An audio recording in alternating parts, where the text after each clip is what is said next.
हरे कृष्णा। तो इस श्लोक में बताया गया है कि जो अगर इंद्रिय तृप्ति में लगता है तो क्या क्या नाश उसका होता है। क्या बताया गया? सत्यम, सत्यम शौचम दया मौनम। ये एक एक क्वालिटी देखेंगे। ये क्वालिटी बहुत ही सुंदर गुण है। जो कोई अगर भक्ति में आगे बढ़ता है तो वो जो है ये सब गुण उनमें देखते हैं। तो जैसे सत्यम, अगर हम सत्यम की बात करेंगे तो भगवत गीता में भगवान बताते हैं सत्यम के बारे में। जो हमारा हम जो बोलते हैं अनुद्वेग कर्म वाक्यम सत्यम प्रिय हितम, तो उसमें सत्यम का बात किया भगवान ने। तो जो बोलते हैं वो सत्य होना चाहिए। कुछ जो है द ऑस्टेरिटी ऑफ शब्द, जो हमारा वाणी है उसका ये ऑस्टेरिटी है। सत्य, सत्य होना चाहिए। और सत्य क्या है? सत्यम परम धीमहि।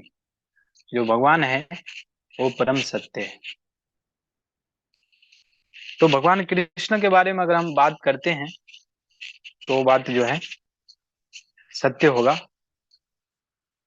अगर भगवान कृष्ण के बारे में बात नहीं करते हैं, अगर कोई ऐसे इंद्र तृप्ति के बारे में बात करते हैं तो क्योंकि भौतिक जगत जो है सत्य है। किस किस रिलेशन में? क्योंकि ये भौतिक जगत जो है सत्य से आया है लेकिन सेम टाइम टेम्पोररी भी है, तो असत्य भी है। तो यहाँ पे सत्य का जो है बताया गया, ये सत्य गुण जो होता है भगवत श्रीमद् भागवतम अगर आप पढ़ेंगे तो उसमें भी आता है कि ये तो चला गया। श्रीमताम स्वकथा कृष्णा पुण्य सनुम कीर्तन हृदय अंतस्त अभद्रानी विदुनोति सुहृद सताम। तो भगवान कृष्णा क्या है? जो सुहृद सताम, beneficiary benefactor of the truthful devotees. तो भगवान कृष्णा जो है ऐसे भक्तों को वेल विशर है, शुभ चिंतक है, जो मतलब सत्य बोलते हैं।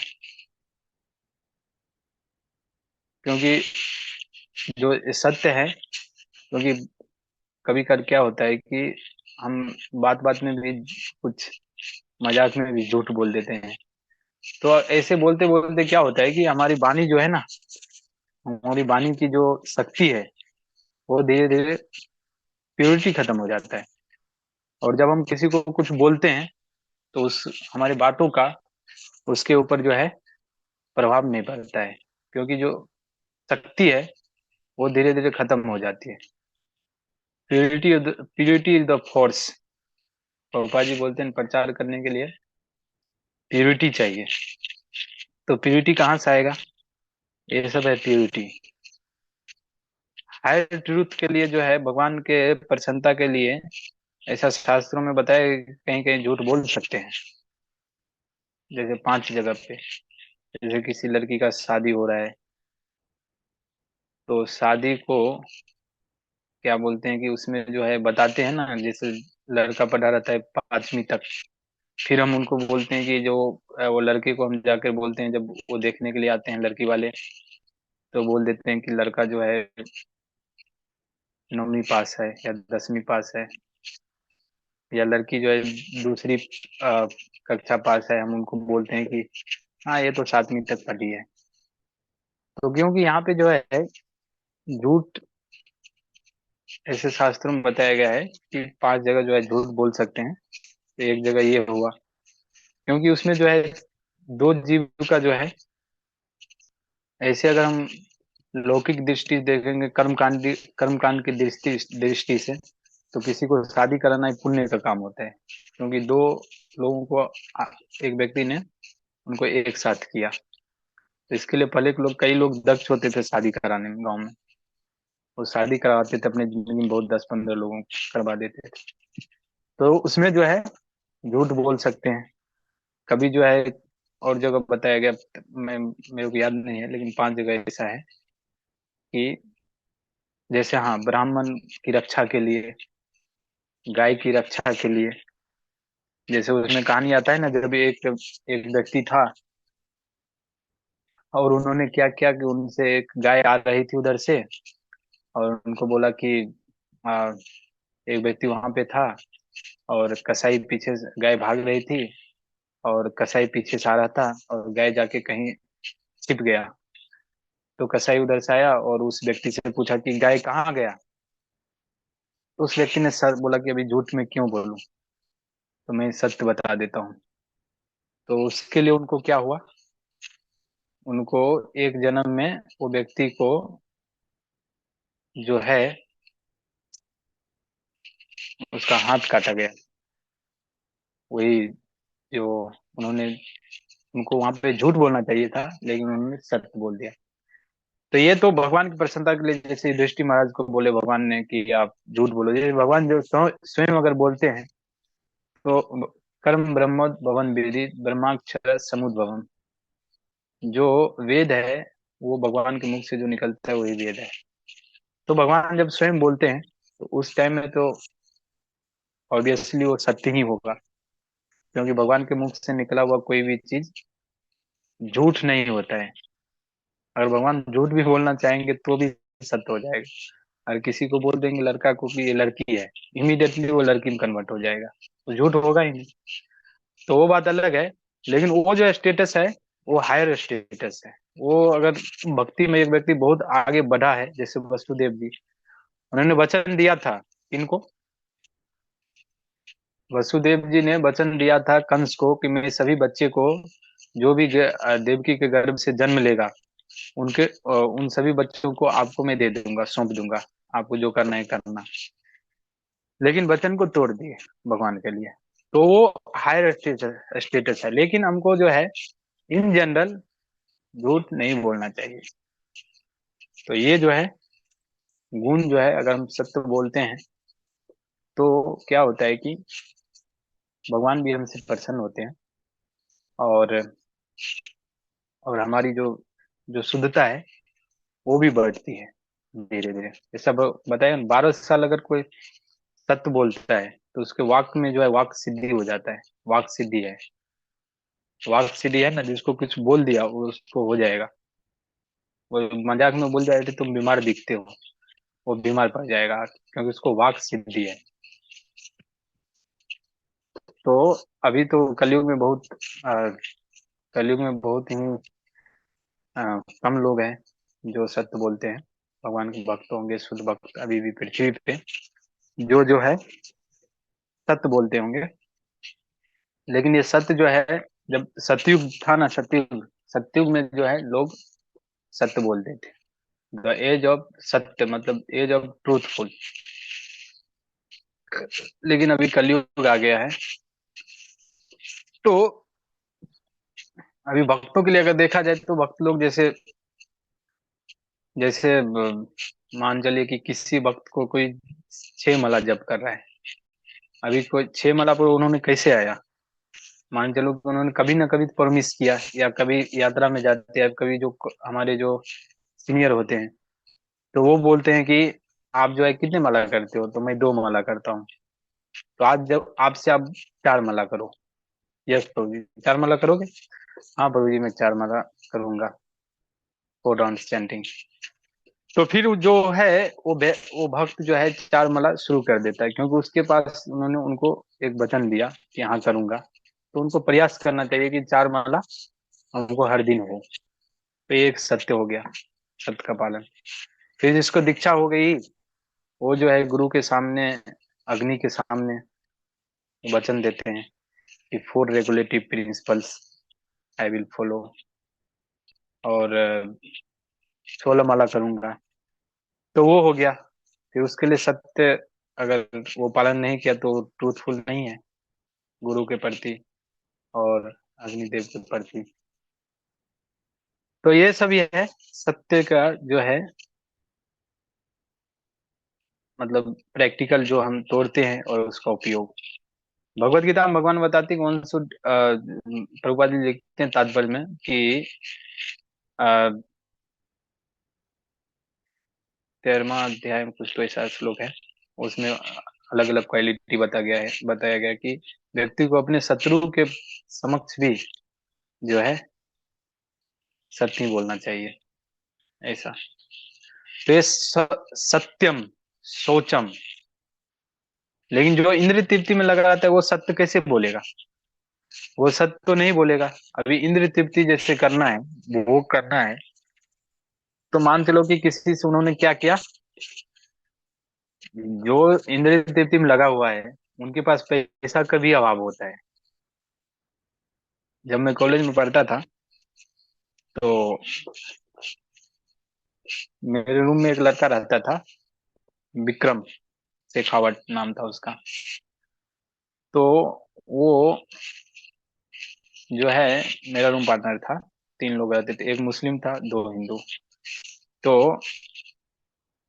तो फिर जो है, क्योंकि हॉस्टल कॉलेज से मिला था, तो उसमें हमको ऑप्शन नहीं था, फर्स्ट ईयर में ऑप्शन नहीं रहता है। तो एनआईटी में अगर कॉलेज से देगा तो अभी आप कहाँ से आए, उधर किधर रूम खोजिएगा, कॉलेज में नहीं देते हॉस्टल, तो उसमें वो लोग वार्डन लोग डालते हैं, जिसको जो डाल दिया उसको रहना ही पड़ेगा। तो उसमें जो है एक लड़का था, तो वो थोड़ा वो शराब वगैरह पीते थे। तो फिर जब उसके पास पैसा की हमेशा कमी रहती थी, जबकि जो है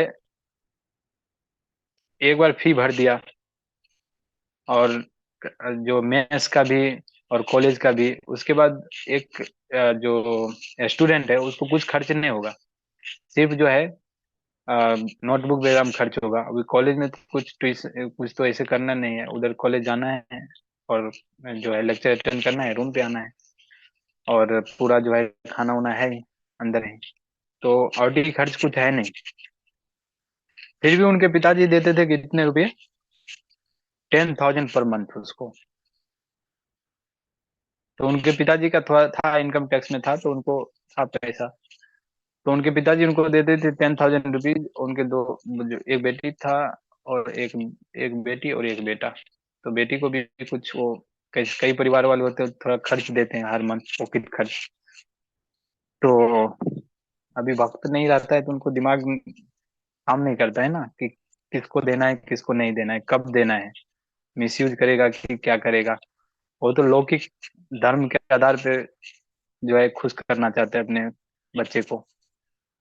तो फिर वो अपने बेटी को भी दे देते, तो लड़का अपना पैसा भी खर्च कर लेते थे और अपनी बहन से भी मांग लेते थे। वो भी खर्च महीना के 10 दिन जाते जाते, और फिर मेरे पास भी आ जाते थे, श्याम जी आपके पास थोड़ा लक्ष्मी पैसा देंगे क्या, मैं आपको बाद में लौटा दूंगा। मैं सोचता था इतना पैसा क्या करता है। फिर जो है बाद में धीरे धीरे मुझको पता चला, जब उसके दोस्त लोग आया तो शराब पीता था, बाहर जाता था 2-3 दिन के लिए, गायब रहता था दोस्तों के साथ। तो फिर जो इंद्र तृप्ति करते हैं, हाँ बोलते थे इस महीना में दे दूंगा, ये पॉइंट किस क्यों लाया, हाँ बोलते थे मैं इतने दिन को बाद दे दूंगा। लेकिन नेक्स्ट जब मैं मंथ उनका मंथली आता था उनके पास, तो वो खर्च कर लेता था, मेरे को नहीं देता था। मतलब श्याम जी बाद में देता हूँ आपको, सॉरी मेरा थोड़ा खर्च हो गया, तो झूठ हुआ ना। तो इंद्र तृप्ति में जो लगा है, क्योंकि वो उनके पास पैसा भी आता है, वो पैसा भी खर्च कर देता है, इस आदमी से लेता है उस आदमी से लेता है, और लेकर जो है पैसा खर्च कर देता है। फिर जो है, क्योंकि उनको खर्चा करना रहता है, तो पैसा की हमेशा कमी रहती है, उनको बोल दिया इतना को दूंगा, वो टाइम पे नहीं दे पाएगा। जिसका सेंसेस कंट्रोल नहीं है, वो पैसा आएगा इधर उधर उड़ा देगा, कैसे टाइम पे दे पाएगा। तो जो वचन जिसको जिसको उन्होंने दिया, वो तो झूठ ही हुआ ना। तो इस तरह से जो इंद्र तृप्ति में लगे रहते हैं, वो उनका सत्य चला जाता है। फिर सोचम हुआ, सोचम शराब पी के अगर जो है रोड पे सोया रहेगा नाली में, तो सोचम किधर है? बाहर का भी सोचम नहीं, अंदर से तो भगता है ही नहीं, तो अंदर का तो सोचम की बात ही। सत्यम सोचम दया, दया भी नहीं। इंद्र तृप्ति जो करता है, जो मछली उछली को मार देता है, मीट उट खा जाता है, उसके पास दया आएगा? नहीं आएगा। सत्यम सोचम दया, मौनम, मौन भी नहीं, क्योंकि शास्त्र को पालन कर नहीं रहा है, माइंड एजिटेटेड है। क्या अक दक किधर बोलेंगे, ग्रेव तो रह नहीं पाएंगे। तो ये क्वालिटी जो है, फिर फिर बताया गया आगे, बुद्धि है। बुद्धि यहाँ पर बताया गया स्पिरिचुअल इंटेलिजेंस। स्पिरिचुअल इंटेलिजेंस में बुद्धि में प्रभुपाद जी यहाँ पर लिखते हैं कि जो बुद्धि है, वो बुद्धि हमको मिला है किसके लिए? भगवान कृष्ण की भक्ति करने के लिए। जो हमारा लक्ष्य है, इंद्रिय तृप्ति में लगने के बाद, वो हमारा लक्ष्य क्या है? कृष्ण की प्राप्ति, परपट में विष्णु है कृष्ण। तो वो वो बुद्धि उसके पास नहीं रहता है। तो वो बुद्धि जो है, श्रीमद् भागवतम में अगर आप देखेंगे तो प्रहलाद महाराज बोलते हैं अपने पिताजी को ये बात। क्या बोलते हैं कि मतिर न कृष्णे परतो सतोवा। जिन्होंने अपने मतिर न कृष्णे परतो सतोवा और मिथो, उन्होंने क्या किया है कि उस व्यक्ति का जो मति है, मन जो है भगवान कृष्ण में नहीं लगते हैं, वो स्वतः अगर प्रयास भी करेगा, अगर वो व्यक्ति जो है ना खुद से मतिर न कृष्ण परतो, दूसरे द्वारा भी अगर पढ़ता, दूसरे लोग का प्रयास भी करवाएगा, ये भक्ति में आगे बढ़े, ये भक्त बन जाए, तो नहीं बनेगा। वो स्वयं भी प्रयास करेगा तो नहीं बनेगा। और आगे बताया कि दोनों कंबाइंड एफर्ट्स अभी उपेद्य, वो डेवलप नहीं होगा कृष्णा कॉन्शियसनेस।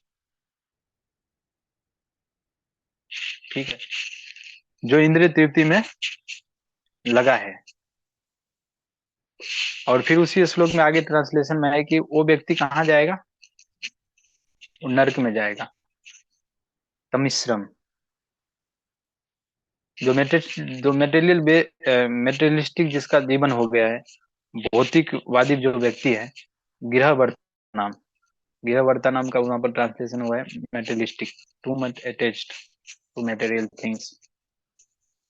तो वो व्यक्ति का जो है विस्तराम, वो प्रवेश करता है किधर? अदांत गोभीर विस्तराम और तमिश्रम। तमिश्रम मतलब नरक की ओर जाता है। क्योंकि जो इंद्रिय तृप्ति में इतना अपने मन को लगा लिया है, वो खुद भी चाहता है कि मैं गलत हूँ। मैं उस लड़का को बोलता भी था, मैं साथ में रहता था, क्योंकि मैं कॉलेज से फर्स्ट ईयर में कनेक्ट हो गया था, तो चैंटिंग वगैरह करता था, तो उनको भी बोलता था कभी कभी कि आओ बैठो हमारे साथ, जब जब करो विक्रम आ जाओ। उनको भी जब करवा दिया। तो वो भगवान की कृपा से भगवान सब करवाते हैं, निमित्त किसी को लेते हैं, हम कौन होते हैं। तो वो जो है, उन्होंने, वो बोलते थे हमको कि मैं, बोलते थे श्याम जी मैं क्या करूं, मैं ये संगत को छोड़ नहीं सकता, मतलब छोड़ना चाहता हूं लेकिन छोड़ नहीं पाऊंगा। I am sorry. शोक करते थे मेरे पास में आकर, क्योंकि उधर मैं चैंडी करता था, लेक्चर वेक्चर कभी सुनता था, तो वो आकर रिग्रेट करते थे। मैं छोड़ छोड़ चाह कर भी नहीं छोड़ सकता हूँ, ऐसा मैं फंस गया हूँ। तो मैं बोलता था मैं छुड़वा दूंगा अगर आप मेरे बात का पालन करेंगे, तो वो पालन हो नहीं पाएगा, सॉरी। तो वो खुद भी प्रयास करेगा तो भी नहीं हो पाता है, जो टू मच एंगेज्ड है सेंस ग्रेटिफिकेशन में, इंद्रिय तृप्ति में बहुत लगा हुआ है, क्योंकि उनको फोकस सिर्फ है और सिर्फ पैसा पे। पैसा अर्निंग करेंगे, पैसा अर्निंग करने के बाद जो है कहाँ जाएंगे? यहाँ पे जाएंगे थोड़ा कम, अगर नॉर्मल पैसा है तो भारत में ही अच्छी अच्छी जगह पर घूमेंगे। थोड़ा और ज्यादा पैसा आ गया तो थोड़ा फॉरेन का ट्रिप कर लेंगे। तो इस तरह से उसका प्लान इतना फिक्स हो चुका है। भक्ति के लिए अगर उसको बोलेंगे भगवत गीता, कहाँ भगवत गीता, क्या चैंटिंग, क्या तुम लोग ये सब करते हो? वो पूरा जो है फोकस है भगवान कृष्ण का, जो भगवान कृष्ण कहते हैं कि अंत काले च माम एवा स्मरण मुक्ता क्लेवरम यह प्रयाति स मद्भावम याति नास्ति अत्र संशय। भगवान कृष्ण बोलते हैं कि अंत में जो मेरा जो स्मरण करेगा वो मेरे पास आएंगे। यम यम वापि स्मरण भावम त्यजन्ते अंत कलेवरम तम तम एवेति कौन्तेय। तो जो चीज का स्मरण करेगा वो चीज में जो जो भाव उसका रहेगा उस टाइम में उसमें वो प्रवेश कर जाएगा। तो इंद्र तृप्ति करते हैं तो कृष्ण की तो याद आएगी नहीं। तो फिर कृष्ण की नहीं याद आएगी तो किसकी याद आएगी? जो उन्होंने अपना कॉन्शियसनेस बना लिया है। ऊर्ध्वम गच्छन्ति सत्तस्थ मध्य तिष्ठन्ति राजस जघन्य जघन्य गुना विरता अधो गच्छन्ति तामस अधो अधोगति होगा। क्योंकि तमोगुण में रह रहे हैं।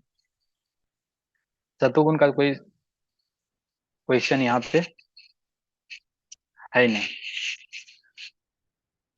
तो सोचम के बाद जो है मौनम आ गया। सो ये बुद्धि थी। ये है मेन। इंद्रिय तृप्ति अगर किया तो क्योंकि रूपा जी से एक बार पूछे कि कैसे पता चलेगा कि हम जो है भक्ति में आगे बढ़ रहे हैं। तो प्रभुपा जी बोलते हैं कि ये पैरामीटर है कि आप पता करो कि आप कितने मात्रा में जो है भौतिक चीज से आपका आकर्षण घट रहा है।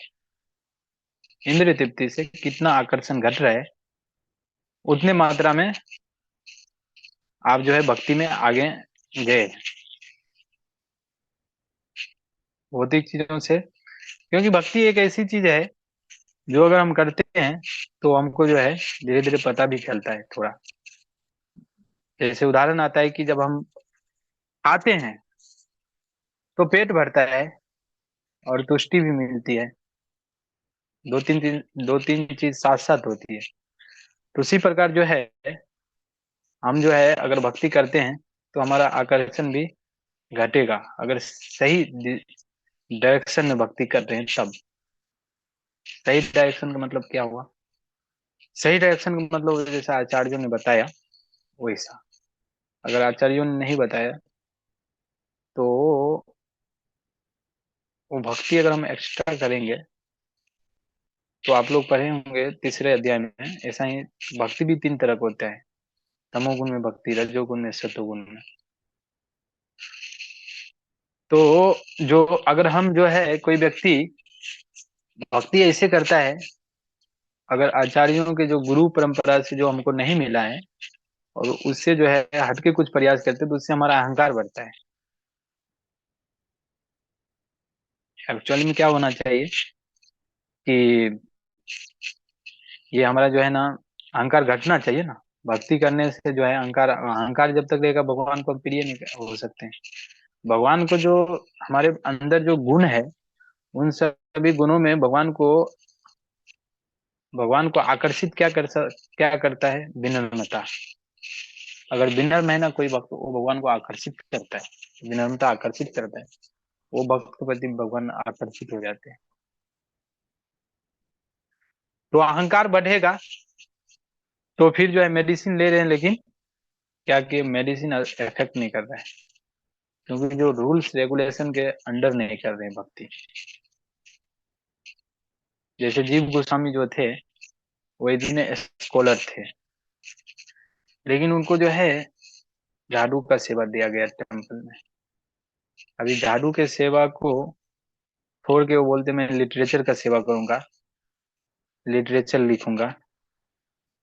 तो अगर शास्त्रों को लिखूंगा शास्त्र प्रवचन दूंगा तो फिर क्या होते हैं? वो तो हमारे गोस्वामी है लेकिन वो सिखा रहे हैं। ऐसा अगर हमको कई बार कुछ गुण रहता है और हमको बोला कि कुछ दूसरा करो तो वहां पे विनम्रता आती है ना। धीरे धीरे जहाँ पे मन का धुलाई होता है वहीं पे विनम्रता आती है। तो विनम्रता डेवलप करने का मेरा लक्ष्य क्या है कि भक्तों लोग हमको अच्छा बोलेंगे विनम्र नहीं। भगवान को अच्छा लगता है। जब कोई भी चीज करते हैं तो भगवान की प्रसन्नता के लिए होनी चाहिए ग्लोरिफिकेशन के लिए होनी चाहिए। जब क्लास देने के मौका है तो भी यही सोचना चाहिए कि आज हमको भगवान के गुणगान करने का मौका मिला। लेकिन उसमें हमारा फोकस रहना चाहिए कि भगवान का गुणगान हो किसी भी तरह। एक्चुअली जो हम सेवा करते हैं, अगर सेवा ऊपर से आती है तो ऑलरेडी भगवान के प्रसन्नता के लिए हो ही रही है, लेकिन फिर भी कॉन्शियसनेस जो है हमारा ऐसा होना चाहिए।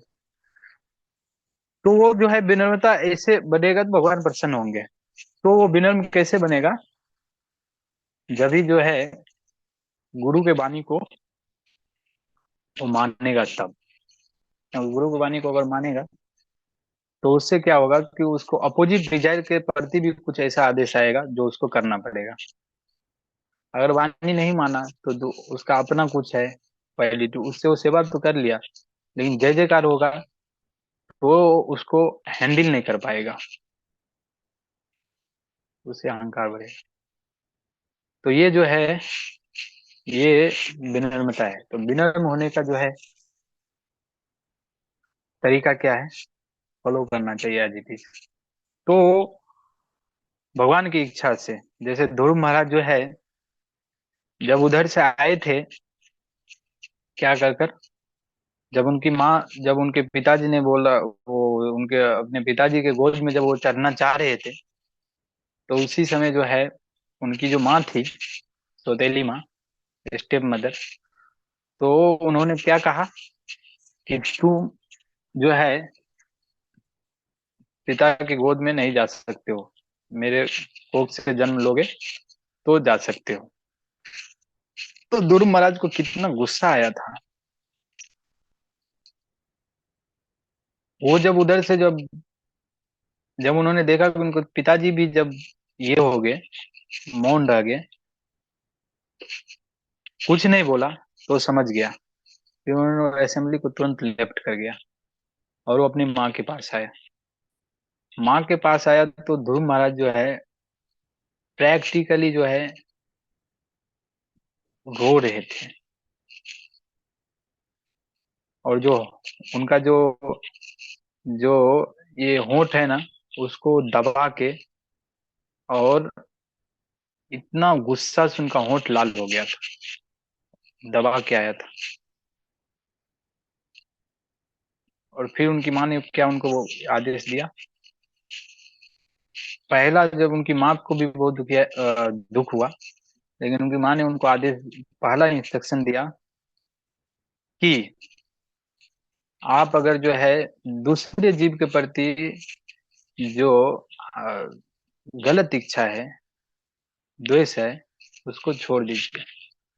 फर्स्ट मुंह जब खोलती है सुनी सुनी थी, तो यही वाक्य निकलता है। बोलती है जो हमको दुख देता है तो उसको खुद भगवान के द्वारा दुख मिलेगा, डिस्टर्ब होगा, हमको किसी को दुख नहीं देना चाहिए। फिर जब नारद मुनि के पास जब जब वो जाते हैं, नारद मुनि आते हैं रोकने के लिए, तो नारद मुनि जब उनको बोलते हैं अरे क्या होगा, बच्चा है, अभी खेलने कूदने का समय है, ये भक्ति भगवान को प्रसन्न करना इतना आसान नहीं है, तुम जो है चले जाओ। ये सब क्वालिटी है ना, भगवान को प्रसन्न करना इतना, ये सब गुण है। ये गुण चला जाता है इंद्र तृप्ति में अगर हम लगते हैं तो ये जो गुण है, ये सब ऐसा गुण है जो भगवान को प्रसन्न कर देता है। उसमें पुष्पा जी लिख रहे, भगवान को प्रसन्न करना आसान नहीं है, बहुत डिफिकल्ट का टास्क है। लेकिन उसी में प्रभुपाद जी लिखते हैं कि जो निष्ठावान भक्त है और दृढ़ है, उसके लिए भगवान को प्रसन्न करना आसान है। निष्ठा और दृढ़ता।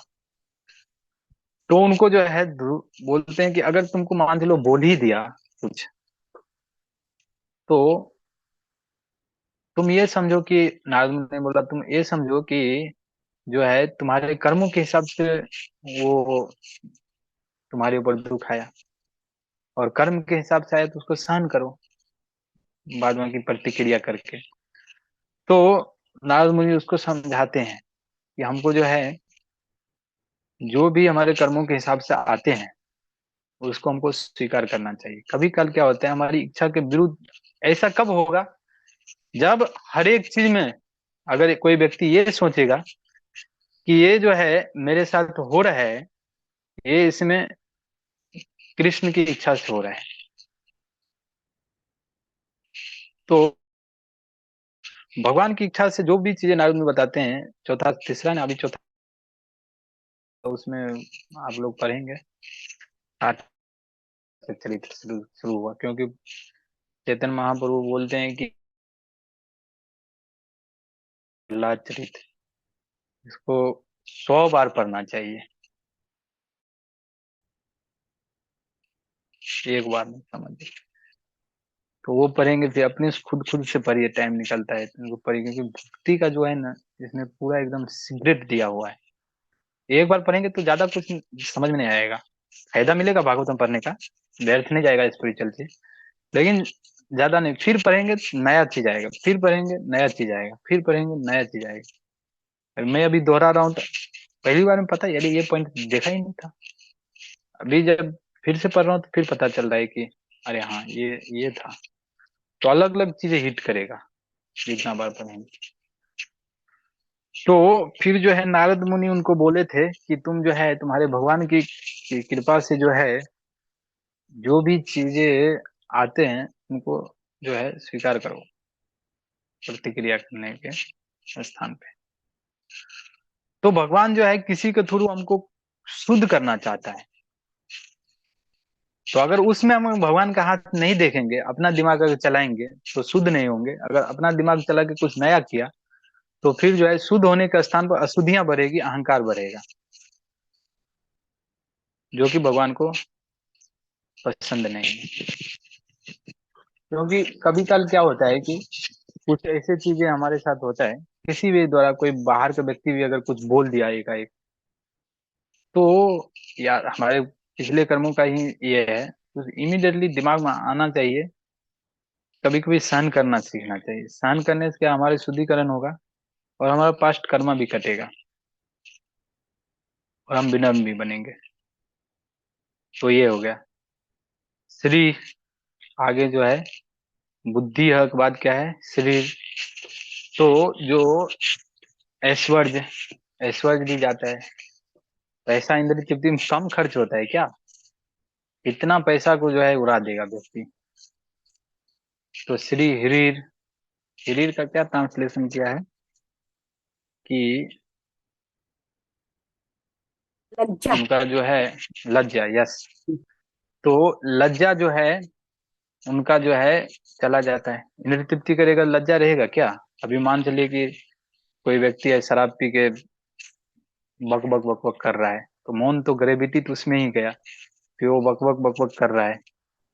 या पब्लिक स्ट्रीट पे जो है गांव में आप देखेंगे कि पब्लिक प्लेस में जो है ताश खेलता है लोग, तो ताश जब खेलता है, कितना टाइम हो गया, पब्लिक स्ट्रीट टाइम हो गया, अभी सभी गुण को हम डिस्क्राइब नहीं कर पाएंगे थोड़ा। तो पब्लिक स्ट्रीट में जो है ताश खेलता है, तो लज्जा नहीं है, सबके सामने जुआ खेल रहा है, गैमलिंग। फिर जो है आगे क्षमा, फिर उसके बाद समो, समो मतलब इंद्रिय पे कंट्रोल नहीं है। दमो मतलब मन पर कंट्रोल। प्रभुपाद जी लिखते छठे अध्याय में, अगर भगवत गीता आप पढ़ेंगे तो उसमें बताते हैं कि जो तो पर if one is fail to control his mind, then uh, then the then if he executed yoga process, he perform yoga, that is useless, waste of time। तो उसमें प्रभुपाद जी बताते हैं purpose of yoga is to control the mind, मन को नियंत्रित करना।